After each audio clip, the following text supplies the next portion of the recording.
자, 여러분들, 반갑습니다. 청어람 국어학원 원장입니다. 이렇게 또 방송으로 보니까 더 반갑니? 아니지. 선생님 얼굴을 못 보니까 너무 슬프죠? 맞아. 그렇습니다. 선생님도 그래, 잘생기고 예쁜 너희들을 보고 싶은데, 이 얼굴을 못 보고 말이야. 응? 이렇게 화면을 보고 수업을 하려니까 좀 슬프구나. 그지? 그래. 뭐 국가적인 재난이에요. 코로나, 그죠? 갑작스럽게 일이 벌어져서. 근데 여러분들 이럴수록 어떻게 해야 돼, 너희들은? 여러분들은 학생이지? 그래. 1번, 뭐, 물고기 방에 가서 열심히 오락을 한다. 이러면 안 되겠죠? 남자친구, 여자친구 만나러 간다. 이거 좋지 않아. 그지? 이런 시국에는 여러분들, 정말 딱 집에 이렇게 붙어서 공부를 열심히 하거나, 뭐 학원에 와서, 사실 학원도 계속 매일매일 소독을 하고 있고, 뭐 그래서 그렇게 뭐 위험하진 않은데, 그래도 일단 한번 확진자가 나왔으니까 우리가 한번 피해주는 게 맞는 것 같아서 휴원을 하게 됐어요. 갑작스럽게. 그리고 뭐 요건 목요일 같은 경우는 정상 수업을 했어 선생님이. 그래서 수업을 했던 내용인데, 또 너희들 같은 경우 다른 반들은 어때? 지금 수업을 못 듣게 돼 있지, 그지? 그래서 그거에 대한 보강 개념으로 강의를 찍는 거니까 열심히 보고 한번 너희들한테 대학 가는데 도움이 됐으면 좋겠다. 얘들아, 한번 생각해 봐봐. 너희들 부모님한테 효도라고 하는 게 뭘까? 특히 요즘 같은 시기에 아주 어때? 좀 사회가 흉흉하고 불안하지? 자, 선생님이 예전에 이제 부모님이, 특히 어머니가 그러셨는데, 힘들게 이제 일을 하고 돌아오셨는데, 선생님이 이제 문 앞에서 엄마 오셨어요? 이렇게 얘기를 하면 그 한마디에 굉장히 큰 힘이 되고, 정말 힘든 게 하나도 없었대. 그런 얘기를 하시더라고. 내가 좀 성장했을 때 말이야. 그러니까 여러분들도 사실 부모님이 어깨에 이렇게 좀 힘이 나게 해드리는 길이 뭐겠어. 그지? 이런 시기일수록 너희들이 마음을 다잡고 열심히 공부하는 모습을 보여주는 거 있지? 이런 게 바로 효도 아니겠니? 그래. 그리고 너희들이 또 하나 얘기할 게, 너희들 선배들을 보세요. 그죠? 1년 선배, 뭐 2년 선배들 보면 그래도 곧잘 대학들을 갔어. 그치? 그래서 여러분들이 성실하게 공부한 친구들은 나중 마지막까지 뭐 면접 준비도 하고 끝까지 말이야. 이런 친구들 보면 어때? 그래도 곧잘 대학을 갔지? 그러니까 너희들도 열심히 해가지고 꼭 우리 학원을 빛내는 게 아니라 너희들 자신이 앞으로 인생에서 좀 이렇게 행복하게 즐겁게 살 수 있는 그런 좀 기반이 됐으면 좋겠다. 알겠습니까? 자, 그럼 이제 서로는 여기까지만 하고 바로 수업을 들어갈게. 그래서 일단 수업은 우리가 계속 이제 두 개씩 나가고 있지. 오늘 할 거는 인문예술 7, 뭐 사회과학 7 이렇게 돼 있는데, 선생님이 너희들 손글씨로 요약도 해주는 거 알고 있지. 근데 지금 이제 어때? 지금 상황이 줄 수 있는 상황이 아니잖아요. 그죠? 그래서 이제 원문을 가지고 좀 수업을 하고, 여러분들 요약본은 따로 줄 테니까, 그거는 여러분들 학원에 와서 받도록 합니다. 그리고 또 아쉬운 게, 우리 기출문제도 풀고 있었지? 계속해서 수능 기출문제. 근데 2012년 거 이제 할 차례였는데, 아쉽게도 또 어때? 너희들 텍스트를 좀 줄 수가 없잖아? 그래서 그것도 역시 학원에 와서 받고, 따로 여러분들이 어때? 질문하면 좋겠다. 선생님이 단톡방을 만들 겁니다. 그 단톡방에 만들어지면 너희들 이거 강의 찍고 올리고 난 다음에 바로 단톡방을 만들 건데, 공부하다가 모르는 거 있으면 언제든지 질문을 하고요. 그리고 여러분들이 뭐 이렇게 모의고사 같은 것도 풀다가 모르면 질문을 하고, 거기다가 스샷을 찍어서 올려놓으면 선생님이 항상 거기에 대한 피드백을 해주도록 할게요. 그리고 뭐 이제 좀 글로써 설명이 부족하다 싶으면 선생님한테 전화 좀 주세요라고 요청을 해요. 그럼 선생님이 바로 그런 친구들은 내가 전화를 해줄게. 그래서 1대1로 한번 이렇게 필요한 부분들을 다 해결해 주도록 노력하겠습니다. 알겠죠? 네, 그래서 우리가 서로가 양질의 수업이 될 수 있도록 서로 최선을 다합시다. 네, 선생님도 여러분들 꼭 대학에 보내려고, 그지? 열심히 노력을 할 거고, 나중에 그래도 우리가 돌아봤을 때 선생님 참 서로 즐겁네요. 이런 느낌이 나야 되지 않겠어, 그지? 자, 힘냅시다. 자, 그럼 우리 이제 지금부터 할 거는 인문예술 7강인데, 자, 이건 지금 뭐에 대한 거냐면, 여기 나와 있는 것처럼 신명론에 대한 거야, 신명론. 그러니까 신명론이라는 건 뭐냐면, 신이 명령했다 이런 뜻이지. 그래서 이 친구들은 신이 명령했다. 뭐를? 이게 이퀄 도덕이라는 거야. 도덕. 알았나? 도덕. 종교. 알았니? 그래서 여기 뭐라 그래? 도덕은 종교와 관련이 있다. 이렇게. 그래서 이런 얘기입니다. 남을 해치지 마. 아니 왜? 그건 신의 명령이니까. 이렇게 얘기하는 거야. 그리고 이건 이퀄 도덕과 같아. 이런 얘기지. 자, 그런데 두 번째 문단 가보니까 플라톤이라는 아저씨는 이거에 대해서 반박을 했네. 뭐 신명론, 즉 신이 야 남을 때리지 마. 왜? 이게 신의 명령이야. 그럼 얘가 선이 된다고 하는 거야. 도덕 즉. 근데 플라톤은 자기가 어떻게 했다? 이것을 비판하고 옳지 않다고 생각을 했어. 자, 그는 신이 명하기에 그것이 선한 것인가? 이걸 A라고 보자. 아니면 그것이 선하기에 신이 명령한 것인가? 라는 질문을 던졌다고. 그럼 이걸 이제 우리가 신이 명령을 했기 때문에 그게 선한 것이냐? 뭐? 야, 남을 해치지 마. 이건 신의 명령이지. 그러면 이 말이 진리가 돼서 선한 것이 되는 것인지, 아니면 남을 해치지 마라 라고 하는 거는 그게 선한 거지. 그러니까 신의 명령과 관련이 없이 오케이? 선악이 먼저 결정돼 있고, 그거는 남을 해치면 악한 거, 해치지 않는 게 선한 거, 이렇게 돼 있는 거야. 그 중에서 뭐 해라? 신은 해치지 마, 이렇게 얘기했다는 거지. 즉 선을 택했다라는 거지.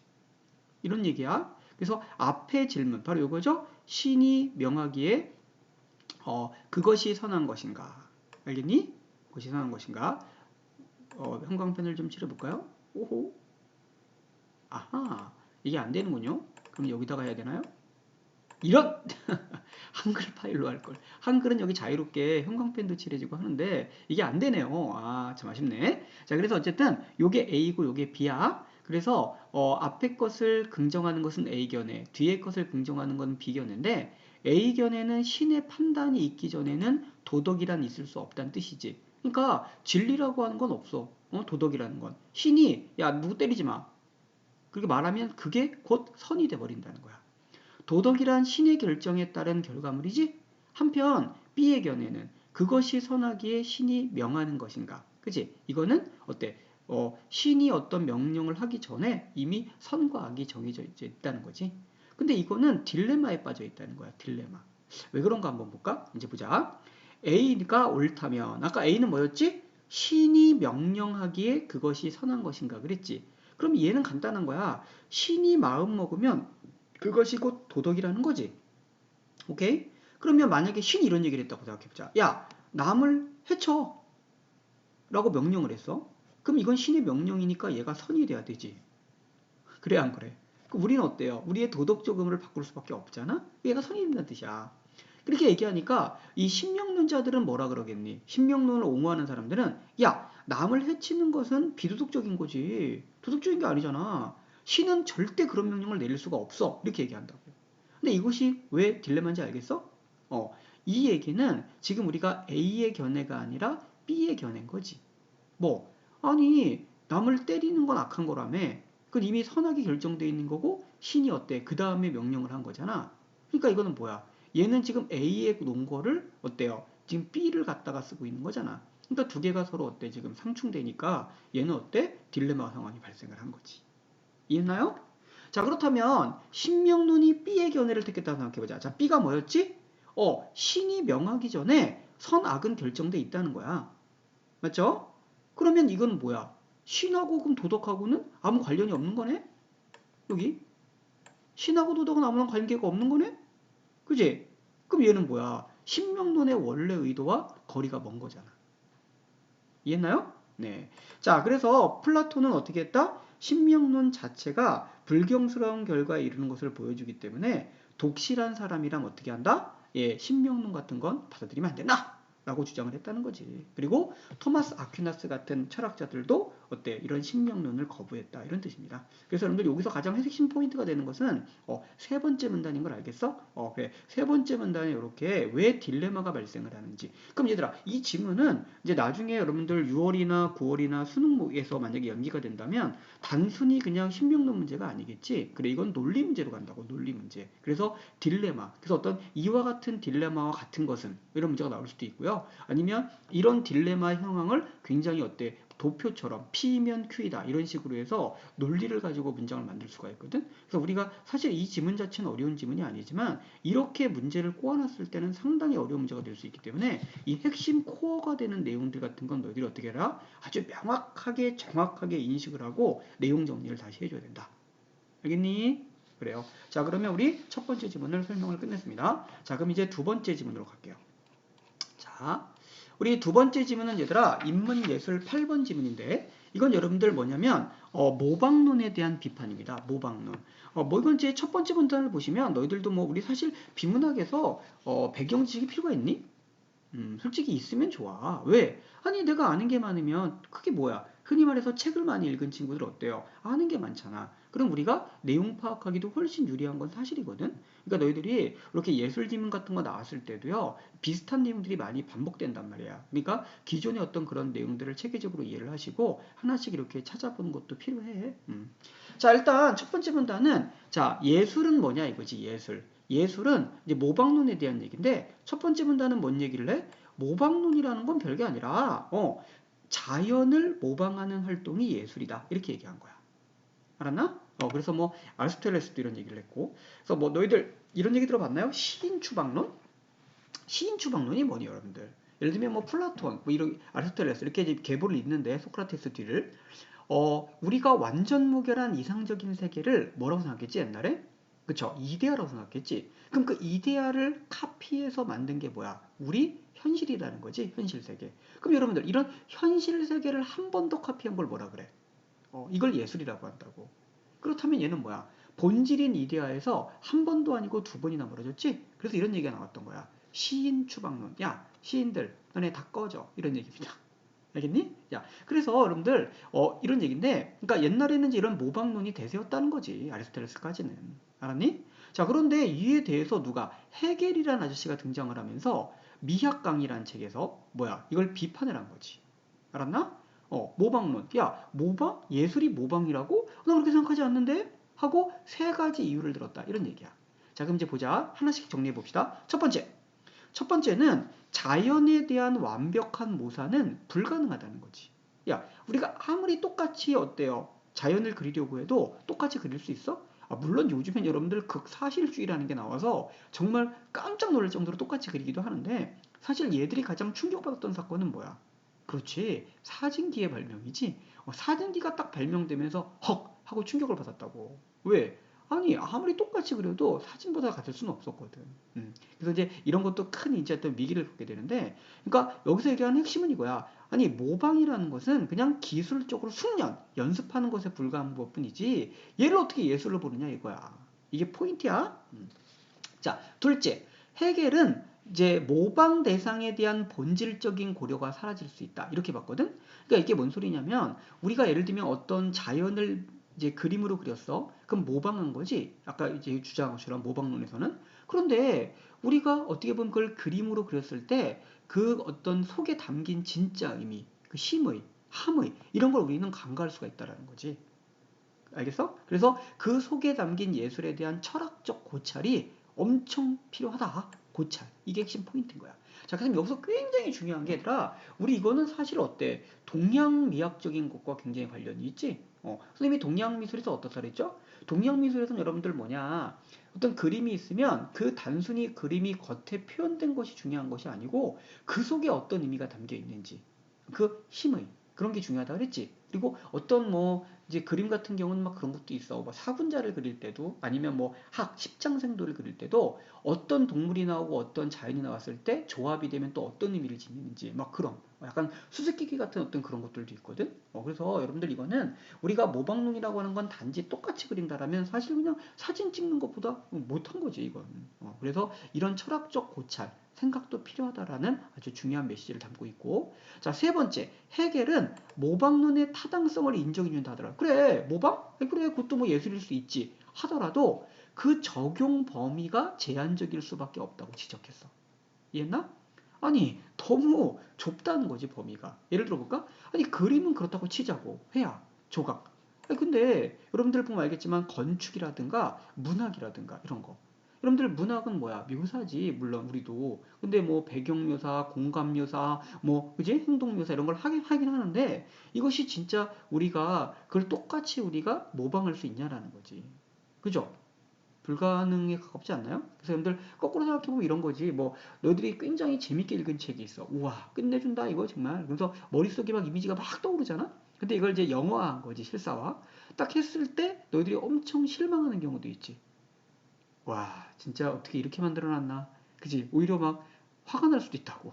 물론 거꾸로 와 내가 생각했던 그거하고 똑같아. 뭐 이러면서 환상적이야 이럴 수도 있겠지만. 그지? 예, 그래서 이런 것처럼 우리가 어떤 현실을 갖다가 이렇게 문학으로 바꾼다라는 건 쉬운 게 아니다. 그렇다면 너무 범위가 제한적인 것이 아니냐. 이해하죠? 이게 가장 핵심적인 포인트예요. 자, 그래서 결론적으로 얘기하면 이제 헤겔은 이런 얘기죠. 세계의 참된 아름다움, 오케이? 참된 아름다움. 그다음 인간이 중요시하는 정신적인 가치 이런 거 있지, 이런 거. 이런 것이 결국 중요한 거라는 거지. 그래서 여러분들 이런 거 들어봤죠? A는 B가 아니라 C다. 알겠니? 그래서 이렇게 우리는 이 친구가 강조했던 건 참된 아름다움, 또 정신적 가치 그런 것들을 감각적이고 개별적인 방식으로 독특하게 창의적으로 알았나? 이렇게 어때? 우리가 예술로 표현했을 때 그것이 진정한 예술이고 가치가 있는 거라는 그런 미학적인 지문입니다. 그래서 사실 이 지문은 어렵지가 않아요. 선생님이 계속 뭐 이렇게 수업을 하다 보면 별 매겨주지. 그래서 이게 뭐 강의를 찍고 있는 입장에서 이거는 뭐 별이 몇 개 이렇게 얘기하는 건 좀 웃긴데. 어쨌든 여러분들 이 지문은 크게 어렵진 않다. 그리고 미술 지문이 나오면 선생님 뭐라 그랬어? 그냥 너희들 점수 받아라 이런 거라 그랬지. 그래, 음악 지문이 어려워요. 그래서 나중에 음악 지문이 나올 때 선생님이 또 비교해서 연계 문제까지 주면서 좀 더 심도 깊게 다뤄보도록 하자. 그래서 이것도 여러분들 잘 풀어보시기 바랍니다. 자, 그러면 여러분들 우리 세 번째 지문은요. 이제 어디로 가냐면은 페이지 124쪽으로 가야 되지. 자, 선생님도 124쪽으로 페이지를 넘기도록 하겠습니다. 자, 보자. 그래요. 자, 사회과학 지문 7입니다. 자, 여기 딱 보니까 저작권법이라는 게 보이네요. 저작권법. 재밌네. 선생님은 법지문을 상당히 좋아해요. 왜요?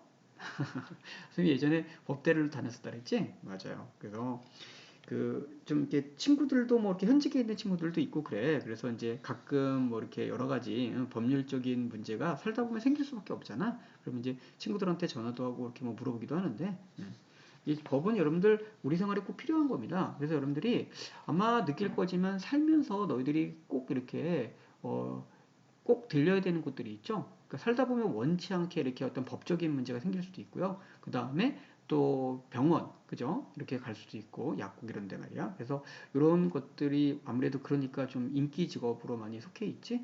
그리고 너희들이 그래서 이런 것도 좀 자기가 직업으로 선택하지 않더라도 뭐 여러분들 대학 다니면 이런 거를 좀 이렇게 수업 있잖아. 강의를 여러분들 교양 수업 같은 건 자기가 다른 학과 전공도 들을 수 있거든. 그래서 좀 다양한 수업들을 들어보는 것도 굉장히 좀 좋은 것 같아. 그래서 선생님은 예전에 뭐 굉장히 다양한 수업들을 많이 들어봤거든. 선생님은 막 의대 수업 들어본 적이 있었어. 어떨 때는. 그래서 의대 수업 들어가면 어떤지 아니? 그 막 뼈 있지 뼈.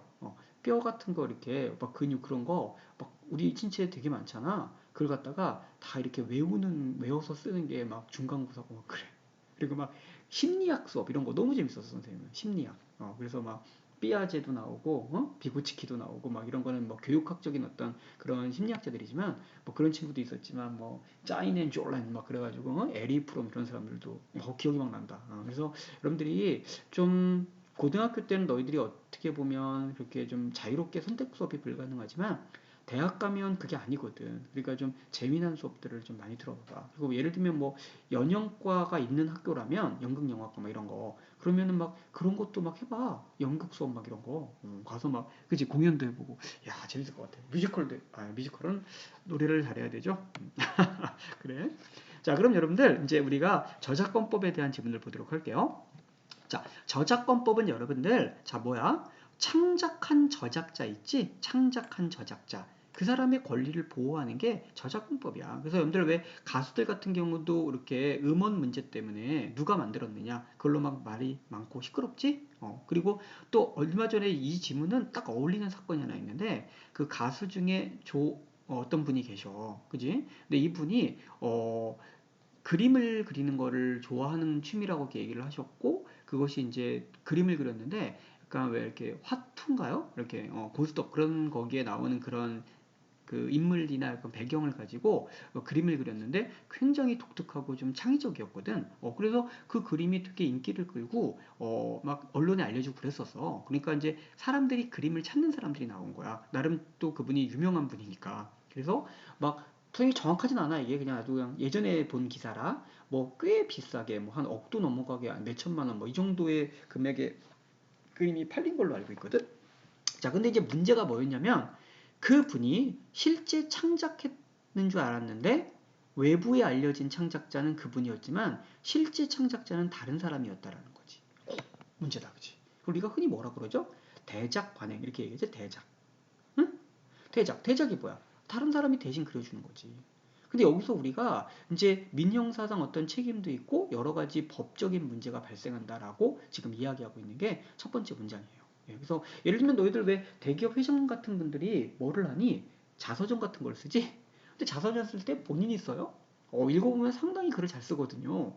아니죠, 그죠? 이제 대필 하는 어떤 작가를 구해서 이제 말로 이렇게 구현을 하고 그걸 갖다가 받아 적어서 이제 정리를 해서 이제 책을 쓰는 거거든.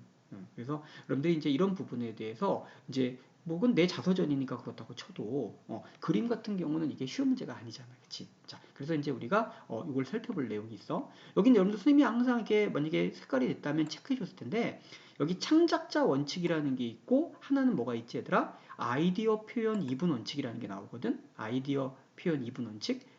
그건 이제 뭐냐면 전혀 다른 거야. 그래서 하나는 동그라미를 치고 하나는 세모를 치면서 가면 될 것 같아. 세모. 그래서 전혀 다른 건데 창작자 원칙이라는 건 뭐냐?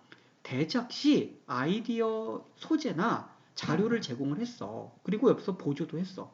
그리고 자본이나 시설도 제공을 했어. 하지만 이 사람은 저작자가 아니라는 거야.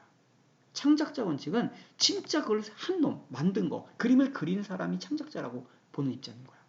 이해하지? 그럼 아까 우리가 얘기했던 그 조 무슨 분께서는 어떻게 얘기해서 내가 아이디어 다 냈고 내 시설해서 내가 돈 다 지들고 그렸다. 그리고 난 수고비도 줬다. 그러니까 얘는 그냥 내가 시키는 대로 한 것뿐이다 라고 주장을 하겠지, 그지? 맞아. 충분히 일리 있는 주장인 것 같아. 그죠? 그렇지만 어때? 창작자 원칙에 의한 뭐다? 안 돼. 너는 그래도 안 돼. 왜? 실제로 그림 그린 사람이 저작자야. 이렇게 얘기하는 거야. 자, 이에 비해서 아이디어 표현 이분 원칙은 아까도 얘기했지? 아이디어를 냈는데 아주 구체적이고 직접적으로 제공을 했고 대작 작가는 그냥 기계처럼 시키는 대로 그냥 따라서 한 것뿐이야. 여기다가 색깔을 좀 더 진하게, 거기 좀 좁게 이렇게. 예를 들면 하나하나 지정을 해주고 그냥 자기가 직접 그림을 못 그리니까 옆에서 이렇게 시켰다면 이 사람도 어때? 저작자의 지위를 인정해줘야 되는 것이 아니냐? 이런 주장을 펼치고 있는 거지. 그래서 두 개의 법리가 지금 서로 충돌을 하는 지분이야. 이건 물론 얘들아 어때? 판례상 어때? 우리는 이것을 인정한다고 했는데 우리나라는 굉장히 아직도 어때? 좀 보수적인 면이 있는 것 같아. 창작자 원칙에서 예외를 잘 허용하지 않는다고 하네요. 밑에 나옵니다. 자, 세 번째 문 나갑니다.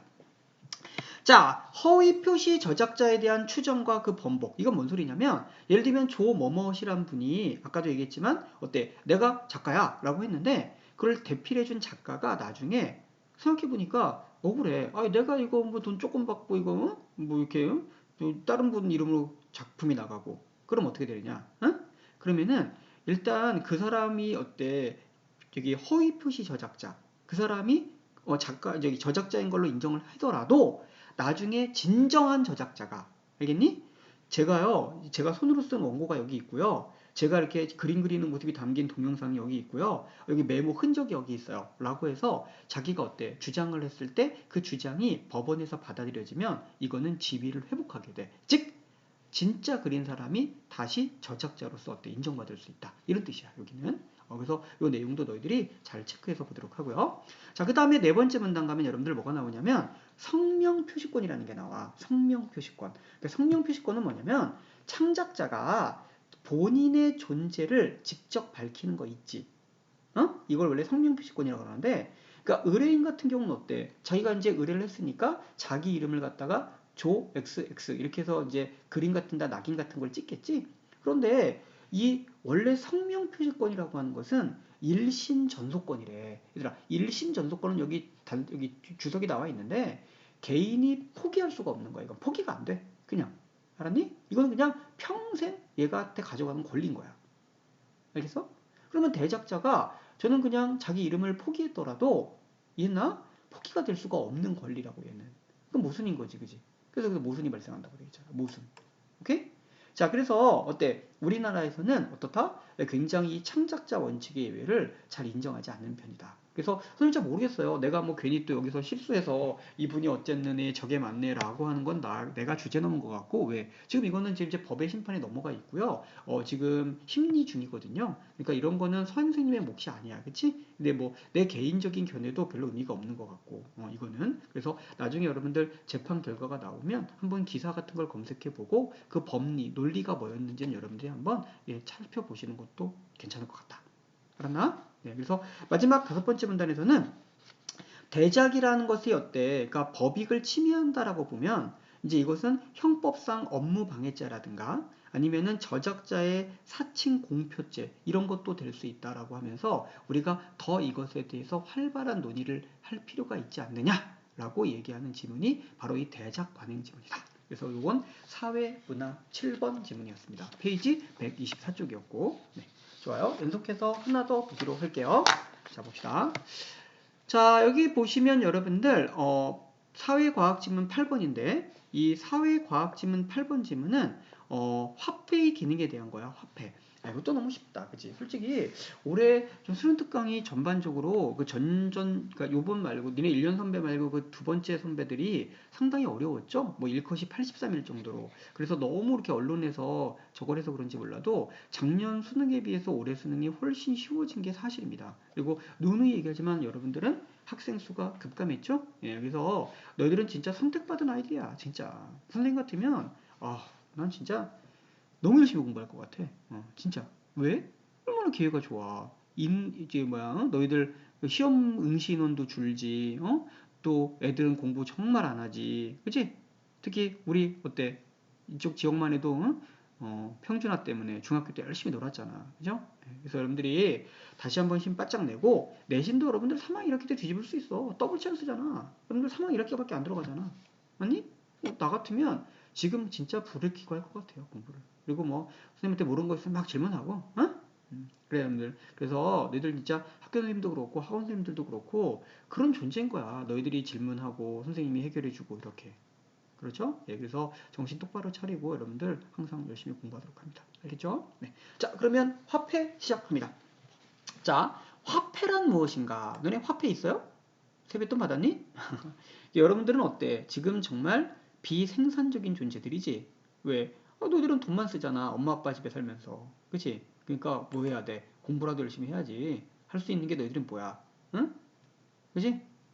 숨쉬기 운동만 하고 앉아가지고 그러면 안 된다고. 알겠습니까? 예. 자, 그래서 여기 보면 이제 경제학자들은 이 화폐란 무엇인가에 대해서 역할과 기능을 통해서 그 속성을 갖다가 한번 설명해 본 거야. 누가? 경제학자들이. 그래서 특히 19세기 경제학자들이 찍지? 뭐 이런 친구들은 가장 핵심적으로 화폐는 뭐다? 교환의 수단이다. 이렇게 얘기했다고. 이건 뭐 당연한 거 아니니? 그치? 야, 화폐가 뭐야? 뭐 바꾸는 거지. 뭐 이건 뭐 상식 아닌가?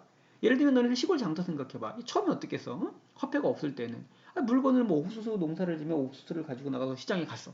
거기서 누가 뭐 마늘을 팔아. 그럼 옥수수 좀 한 뭐 두무대기 주고 마늘 한 10개 한 접 받고 또 옥수수 뭐 주고 고기도 좀 사고 뭐 이렇게 해서 서로 물물 교환해 갖고 필요한 걸 가지고 왔겠지. 그지? 근데 이게 얼마나 어때 기준이 좀 모호하잖아. 그래서 일단 가장 기본적인 것은 교환의 어떤 그런 특성이 있었는데 이제 다양한 어떤 기능들도 더 추가될 수가 있게 되겠지. 그지? 그래서 일단은 우리가 교환 수단이다라는 걸 제일 처음에 나왔어. 자, 두 번째 문단.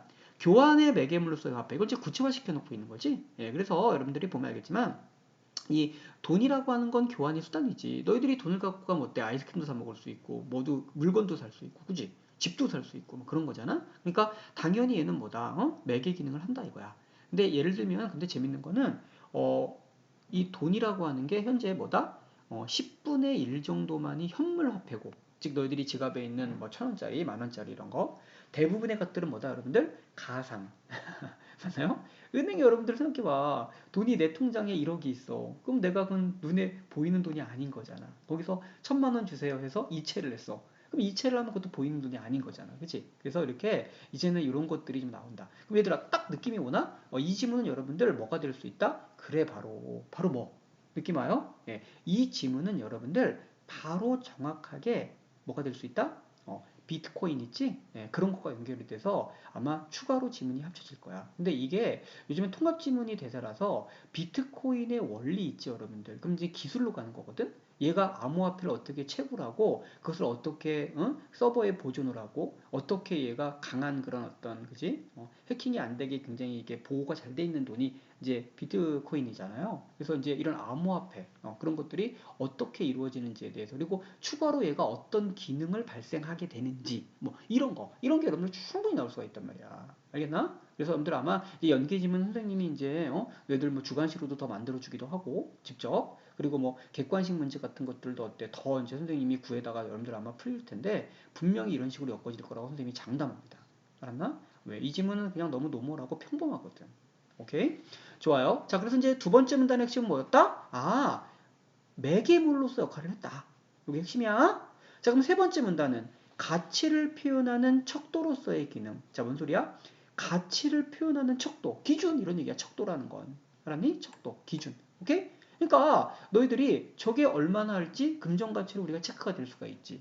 어? 10,000원이면 내가 뭘 살 수 있는지 이런 거. 이런 것들은 우리가 기준이 된다는 거지. 그래서 동일한 기준에 의해서 비교 불가능한 것들을 비교가 가능하도록 교환 가치를 부여해 주는 거지. 그러니까 너희들이 아까 얘기했지만 옥수수를 가져 나갔다가 어떨 때는 뭐 얘를 갖다가 그지 마늘을 한 접 줬는데 어떨 때는 두 접을 살 수 있고 막 이러잖아. 그러니까 좀 기준이 좀 애매하잖아요. 그럴 때 이제 돈이라는 게 있으면 어떻게 돼? 금전. 금전을 일단 바꾼 다음에 그 돈으로 다른 걸 사면 그게 어떤 잣대, 기준이 될 수 있겠지? 그리고 물론 여기 뒤에 나오지만 교환 수단의 기능은 없지만 가치 척도의 기능만 하는 화폐도 존재한다. 뭐 이런 말도 보여요. 네, 그래서 이것도 한번 눈여겨 봐두시고요. 그다음 세 번째. 가치를 저장하는 수단이기도 하다. 가치 저장. 중요한 말이지. 그치? 이게 뭔 소리야? 니네 이런 얘기는 들어본 적은 있지. 뭐 다른 되게 유명한 글인데 뭐야? 그 냉장고라는 게 저장 기능이 핵심이죠. 근데 냉장고가 나오면서 뭐야? 우리는 서로 인심을 잃고 동네에서 말이야. 자기가 좀 이기적으로 변했다라는 거. 참 아이러니해. 그지? 과학기술이 발전하면서. 왜? 옛날에는 음식을 만들면 아니 뭐야 당장 이거 안 먹으면 썩어. 그럼 어떡할 것 같아 너희들? 들고 나갈 거 아니야 옆집 가서. 아 이거 음식 했는데 너무 많아요 좀 드세요 이렇게. 그럼 아유 고맙습니다 하고 어때? 다음에 지들도 뭐 만들면 우리 집 갖다 줄 거 아니야. 그래서 그냥 얘네들은 뭘 만들면 그날 다 소비를 했다고. 근데 이제 냉장고가 나오면서 어떻게 된 거야? 어? 그치? 야 이거 넣어놨다가 데펴 먹으면 되거든. 이거 남 안 주는 거지. 그러니까 니네 옆집 사람 뭐 하는 줄 아니? 옆집에 들어가 봤니? 그지? 요즘에 뭐, 놀러 오세요, 뭐 들어오세요, 이런 거 잘 안 하잖아. 그지? 이제 이런 현실이 되어버린 거죠. 자, 근데 이제 돈의 가치는 뭐 그거랑 약간 맥이 다르긴 하지만, 어때? 이제 돈이라고 하는 것도 저장 기능이 생기다 보니까, 우리 어떻게, 이것도 문제다. 우리나라 어때요? 참 자식한테 주려고 그러잖아. 너희들은 자식들한테 하나도 주지 말고 다 써, 알았니? 여행도 다니고. 자, 그래서 이건 여러분들보다 간접 교환이 시간과 공간의 차원으로 넓어지는 것이다. 그럼 시간적 차원은 뭔가 얘들아? 시간적 차원.